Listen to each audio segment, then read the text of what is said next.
Hello and welcome to the Ground It and Grow podcast. I am your host, Kayla Estenson Williams. Today I am going to talk a bit about just all of the stress that's going on in our world right now, particularly in the US where I am, and some tools or skills that you can do to navigate that, because that has been a big theme in a lot of my sessions lately. I think obviously I'm talking about our current political environment, which for many of us feels really scary, feels really overwhelming. Every morning we're waking up to something new and really not great in the news that either affects us or our loved ones or our communities. And it's not awesome, right? It is really stressful. It can be super dysregulating. It can bring up a bunch of anxiety and fear for the future and fear for the present, right? Because there's already some scary stuff happening right now. So it's been showing up in a lot of my sessions lately, and I figured it would be a nice topic for today's episode just to kind of name that and normalize what we're feeling, to know that you're not alone in it. And I want to talk about like 5 coping skills or practices that I've been talking about with a lot of clients that I've certainly been doing myself that might be helpful for you too. So first and foremost, I just want to name that you are not alone in it. So a lot of my clients might be coming to me and talking about it, and maybe they have their safe people like close friends or maybe some family, but they might also have a lot of people in their community who feel a lot less safe than they used to. People who aren't upset about current things going on, and they're like, oh my gosh, am I the only one that cares about this? Or why don't people aren't people upset that I'm going to be losing certain rights potentially, or whatnot? So I want to name that you aren't alone. There are a lot of people feeling it. There are, of course, a lot of people disconnecting from it, or if it doesn't affect them, removing themselves from it, kind of feeling like, oh, it doesn't matter, it's going to be okay. And so I want to name, like, if it affects you, if it affects your loved ones, of course you're feeling it in big ways. And, ideally, most of us humans would be more sensitive and attuned and kind of do our own work to be feeling that a little bit more. But right, I think that is something that's not very common in our world, right? A lot of people, for a lot of different reasons, right? I'm not putting anyone down in it, but people can be really disconnected from these important issues, or maybe focusing on one issue and forgetting everything else. So if you're feeling alone in it, or if you're feeling like your community isn't as safe as it was before, I'm sending some love to you, and hopefully reminding you that you're not alone in it, and it is okay, and it is normal, and it is healthy to be feeling it. And we can't feel it all the time, right? So when this is showing up and we're feeling really dysregulated on it, or we're spiraling on it, or we're just like going through like tons of different like social media posts that are just constantly triggering this big stress response, that can be really paralyzing, and that can be very not helpful. And while yes, we want to stay informed about what's going on so that we can, take action where we can, right? Calling our representatives, letting it be known what's important to us, all of that stuff, making sure we vote when things are happening. That's great. And I think our brains were just not meant to have a little computer at our hands all of the time with our phones. And so we're just getting this influx of information all of the time.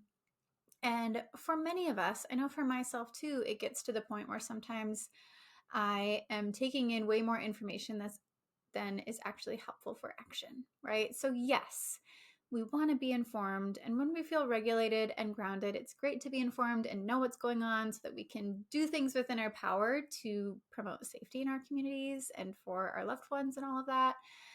And if the endless news cycle is just feeding more dysregulation and you're feeling the urge to withdraw or pull back or disconnect, it might actually be having the opposite effect. So in here, taking some breaks from it to regulate and connect to yourself is actually going to be a lot more helpful. And unfortunately, there's a lot of stuff that's going on that is really out of our control. And so within this, like maybe you're listening to this episode totally in a different time or whatever, these skills are still going to be helpful for any kind of stressors that are outside of our control. So whenever we're experiencing some significant stressor that we can't change or immediately do anything about, or we have maybe small things that we can change, but like we're still uncomfortable because we want to do more, here are 5 skills that I recommend for those circumstances. And yeah, certainly have been talking about a lot in recent sessions over these last few months. So one, first off the bat, is regulate your nervous system. And this requires you to be attuned to when am I dysregulated? And so it's going to be a little bit different for everyone, right? For some people, it might be like, oh, I just feel numb, or I feel really disconnected, or I'm just like not in my body at all. I'm kind of dissociating. That might be a dysregulated nervous system. For others, it might be, I'm feeling really anxious. My heart is racing. I'm having a hard time catching my breath. Like I'm feeling shaky or sweaty or clammy. That might also let you know you're feeling dysregulated. For some, it might be, I can't even think straight, right? My mind is going a mile a minute. I'm having a really hard time being in the here and now. I feel all over the place, right? So as you practice and tune into your experiences, you'll get a better idea of when am I dysregulated. But yeah, for the most part, you'll probably get a sense of, I'm feeling off. I'm feeling stressed. This is a lot. And when that's showing up, what we need to practice first is regulate that nervous system. And know, like, I think sometimes we feel guilty for it because it's like, ooh, but I need to be acting, I need to be doing. And sometimes it calls for that, yes. But most of the time, we can pause, take a step back, regulate our nervous system, and know that no matter what the goal is or situation, when we are regulated and grounded, that is going to allow us to be more effective in whatever we're doing. So, I think as humans, this is nice right now where it's like, what can I do? What can I do? And it's like, oh, I can regulate. I can be a grounded human. And when I'm a grounded human, I'm going to be a more safe person for others to be around. And it's going to be easier for me to think of effective action steps when those are available to me. So I'll just go over a few nervous system regulation skills. I'm sure I have other episodes that have a lot more information on how we can regulate our nervous system, as well as some meditation episodes. So if you're like, whoo, I can't even do some deep breathing on my own, just scroll through my episodes. You'll find a meditation that might speak to you. But the first skill that I often teach clients is connect with your breathing. Now, this is not going to be a great go-to for everybody. For some, that might actually make you feel a little more anxious if it's really hard to connect to that. So this might be your jam. This might not be, but for me and for a lot of folks I work with, this can be a great tool to connect to because we can do it anywhere. You can do it on the bus. You can do it in the middle of a work meeting. You can do it at home. We can always connect to our breath.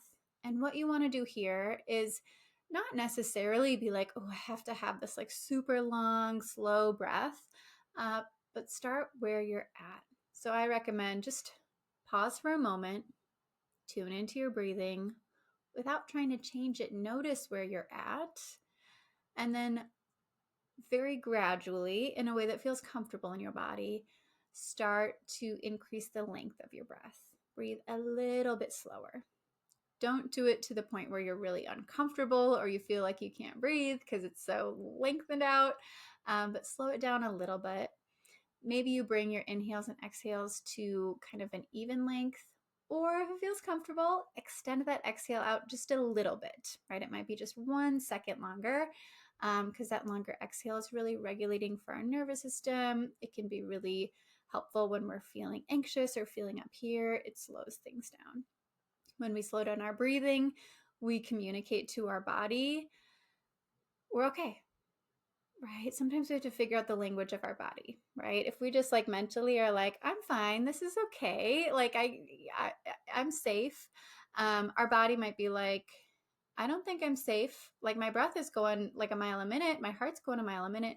So we have to figure out how our body needs us to communicate to it. And the breath can be a great way to do that because when we slow down our breath, we give our body a chance to be like, maybe I am okay, right? If I can breathe a little bit slower, I must be safe enough, right? I'm not running from something. I must be safe enough.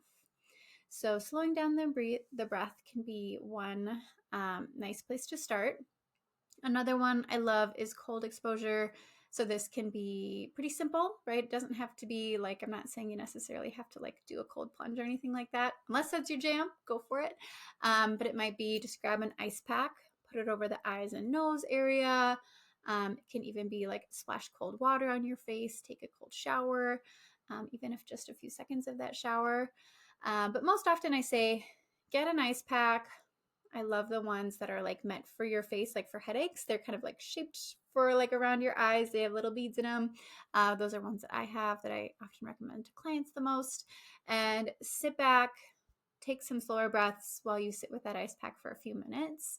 That is going to be really helpful for your nervous system. So this cold exposure elicits our vagus nerve, which is connected to all of these different things, all these organs in our body that tend to get a little elevated, a little like off of their usual routine when we're feeling dysregulated. So when we elicit and trigger our vagus nerve, we are actually supporting our nervous system. We're helping regulate it. We're helping slow it down. So cold exposure can be really great for that.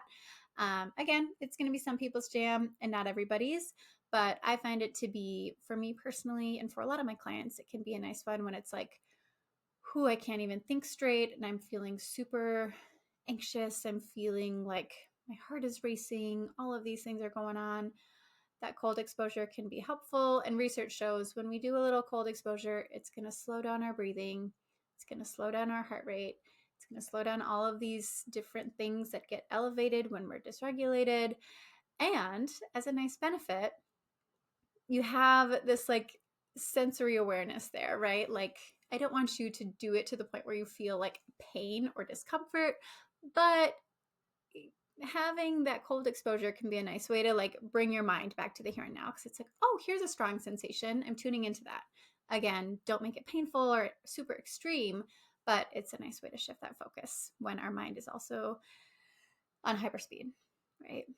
And then the last one here is move your body, right? So another way to just connect, speak the language of your body is to move your body. And you might do a couple of different things here, right? So this is going to be trial and error to see what works best for you, but sometimes it might feel nice to do some really gentle stretches, maybe some like restorative yoga, something really relaxing for your body. That can be helpful to kind of be like, I'm calm, cool, I got it. Other times, and I say especially when you're feeling like you have that kind of like jittery anxiety in your body, you just feel like you can almost like feel the like cortisol and adrenaline just like running through your veins, right? Like your body's kind of in that fight or flight mode. What I will recommend is it's a great time to do some more high intensity exercise. It doesn't have to be any formal exercise, but actually here do something that's going to get your heart rate and your breathing up a little bit. You know, 10, 15 minutes. It can be jumping jacks. It could be a run around the block. It could be anything like that. And the purpose of this is to kind of flush out those stress hormones a little bit because they are looking for somewhere to go, right? While your brain knows that you're not being like hunted down by a lion or needing to escape out of a burning building, your body doesn't know that, right? Your nervous system is like, something's got to happen. We've got to get out of here. And so you can kind of be like, all right, like, let's just run through that 15 minutes. I'm just going to let you think we're escaping whatever threat there is here. And then afterwards, I'm going to ground myself and I'm going to do some deep breathing, and it's going to be a little easier for me to access because I've flushed out some of those different stress hormones out of my body a little bit. So those are a few of the top skills that I will teach clients and practice myself all the time. So those are some great ones. So number one thing that you can do to cope with things that are out of your control, regulate your nervous system. Also do that before you're coping with the things that you can control, right? Before problem solving, regulate your nervous system. So that's always my number one.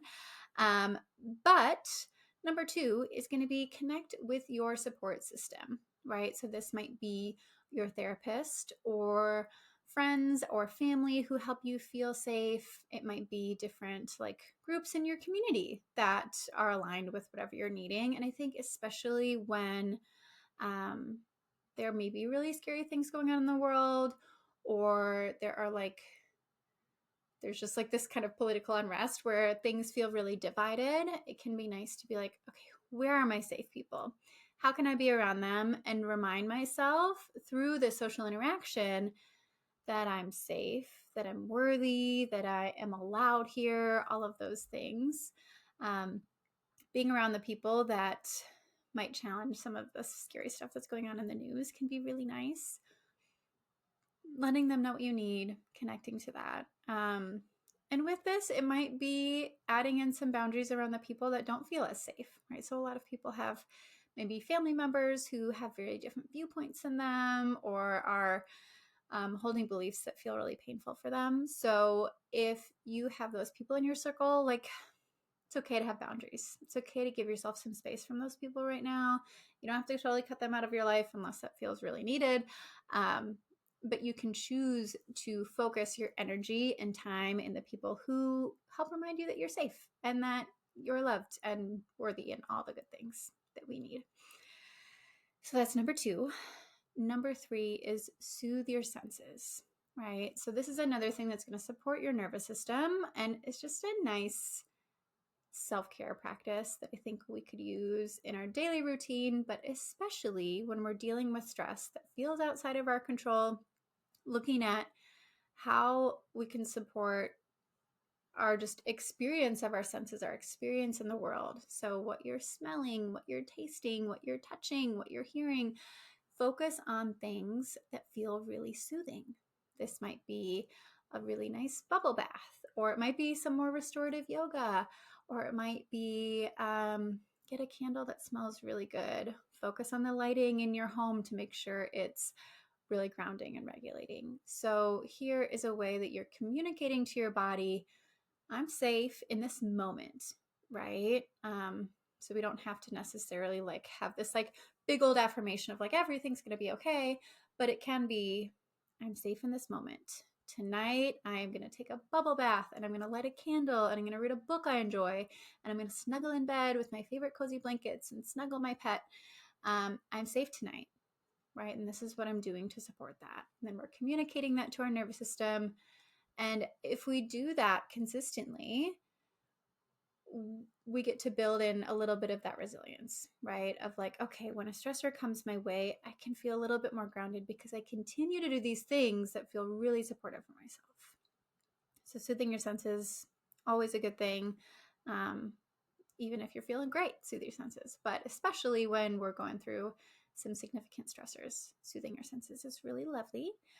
The 4th skill that I have on here is distracting as we need to, right? And so I'm not saying totally check out of what's going on, but I am saying allow yourself space from what's going on, right? So you can be informed and still have moments where you get to have your mind off of it.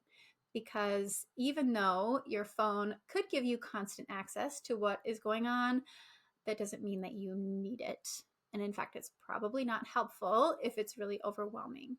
So give yourself some breaks, do some distract. And with the distract skill, I think it's a really great skill when we're dealing with a stressor that we cannot control in this moment. Even if it's a stressor we can control tomorrow, but we can't control it tonight. I love the distract skill. And here we really want to be mindful of how much are we using it, right? If I get in a routine where I am distracting for 3 hours every night by watching funny TikToks, maybe then I'm getting in a habit where now I'm not getting great sleep because I'm staying up 3 hours past my usual bedtime because I'm having a hard time breaking from that distract cycle, right? So distract is really great in a certain amount of time and can be not so great if we really lean into it too much. But for how we can use it in moments that feel really stressful, like aim for like 30 to 60 minutes, right? So that might be an episode of a show, or it can be social media, but I think also be mindful if the algorithm knows the things that feel stressful for you, you're going to get a lot of it. So you might choose something else right now, or if there's like one person you follow that like puts out content that distracts you in a different way, that can be great. And so a nice way to practice distract is focus on utilizing an emotion that's going to be different from what you're feeling, that is actually going to have your attention, right? So I know for me, if I'm feeling super overwhelmed, like I'm not going to be able to watch a slow paced TV show, even if I usually love that show. But if I'm feeling really stressed, it's not going to captivate my attention enough. For me, it might actually be more helpful to like watch a true crime documentary or something scary or just something that elicits a very strong emotion that's just different than the stress that I'm feeling, anxiety or whatever. For everyone, that's going to be different, right? If you are like not a scary movie watcher, that might sound like horrible for you, but that might be one for a lot of us. So focus on emotion, whether it be something that's really funny or like maybe it's a sad movie, right? Like if it's different than the other stress and anxiety that you're feeling, if it's like in a different category, that can be okay too. But whatever it is, connect to something that's actually going to captivate your attention. We can do that in a lot of ways, right? It might be through media that we consume, books, TV shows, whatever. It could be going on a walk in nature, somewhere that really pulls you in. It could be putting your phone in a different area and connecting to a hobby, right? There's a lot of different things that we can do, and it's just going to take some trial and error to figure out what works best for you.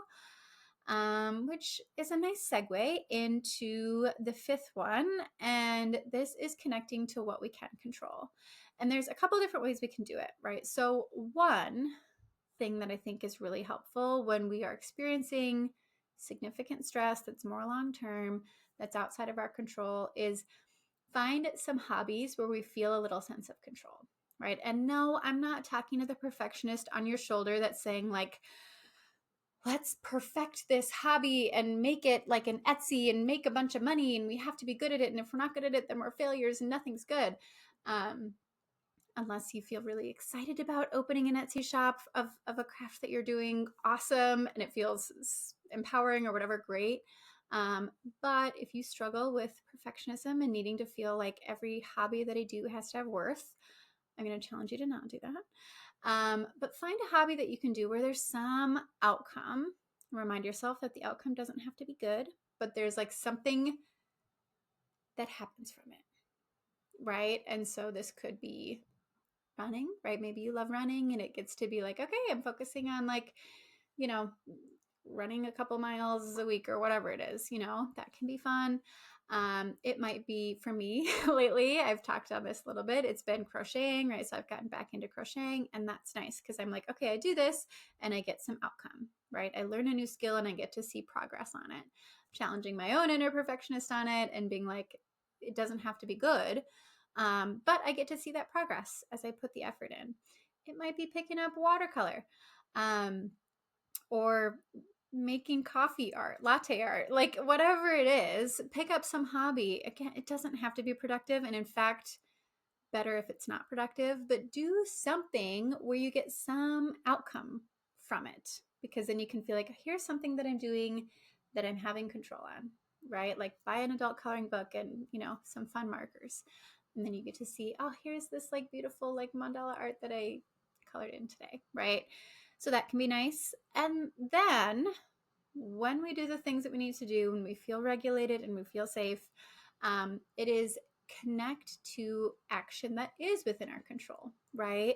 And recognize that change in this system can be small and there might not be a major effect from what we do, but when we all come together and do these little things of change, we can promote something really good. And lately I've been having conversations with clients on it, right? Like I know the obvious ones are, oh, hey, when there's some bill being proposed, like I'm going to contact my state representative or different legislators or whatever to kind of let them know how I feel about it, let them know what's important to their constituents and all of that stuff. So that's great. Voting, obviously, when those different cycles come out, that's great.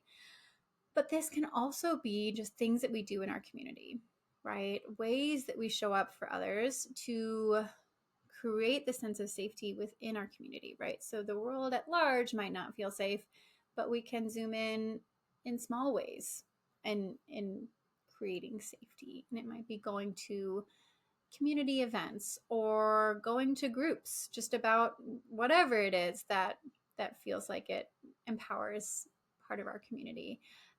It might be like wearing t-shirts with logos that let people know, like, hey, I'm a safe person here.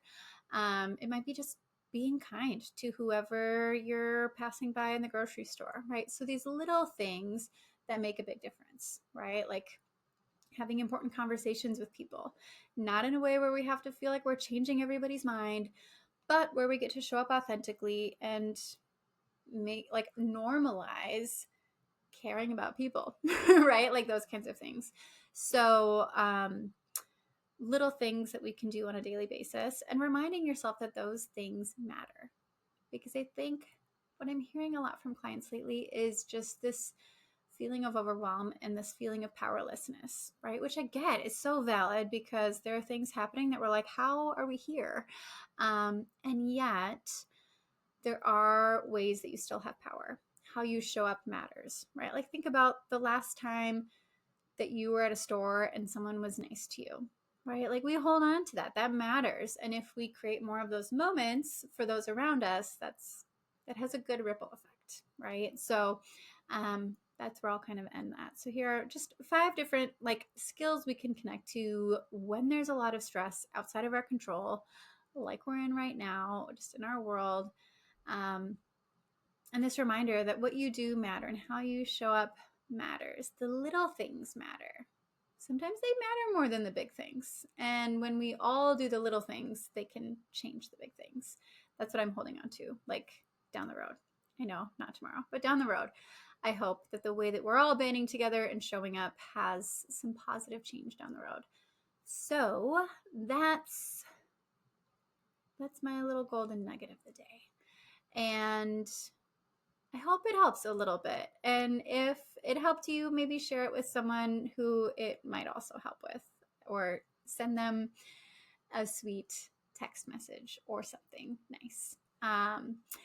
And if you liked this episode or like the other episodes, I, again, really appreciate any rating and reviewing that you can do from where you're listening so that I can grow this channel, share it with others that help support my channel. And I really, really appreciate it.